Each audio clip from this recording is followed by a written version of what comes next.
گوجری زبان میں اپڈیٹ سنیے۔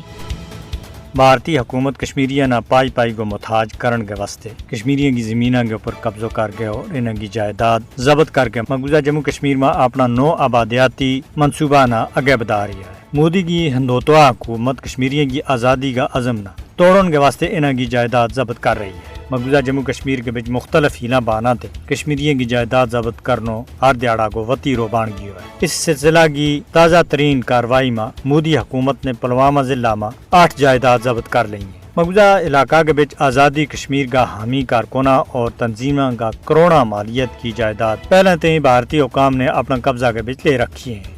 کشمیریوں کے املاک کی ضبطی کو ایک ہی مقصد ہے کہ انہوں نے تحریک آزادی کشمیر کی وابستگی کی سزا دینا۔ بھارتی فوجی پرتشدد کاروائیاں کے بچکار کشمیریوں کا گھرانہ بھی لگاتار مسمار کر رہا ہے۔ مودی حکومت کشمیریوں نے انہوں کی زمین جائیداد اور نوکریاں دے محروم کرن پر تلی ہوئی ہے۔ جائیدادوں کی مسماری اور غیر قانونی ضبطی مقبوضہ جموں کشمیر کے بھارت کی منظم آبادکاری نو آبادیاتی مہم کو باقاعدہ حصہ ہے۔ مودی نے یاد رکھنا چاہیے کہ کشمیری عوام کا جذبہ آزادی نہ انہیں کی جائیداد پر قبضہ اور انہیں کا روزگار خسن دے نہیں کیا جا سکتا۔ مقبوضہ جموں کشمیر کے مودی حکومت کا ظالمانہ اقدامات کو نوٹس لیون کے واسطے دنیا نہ جاگن کی ضرورت ہے۔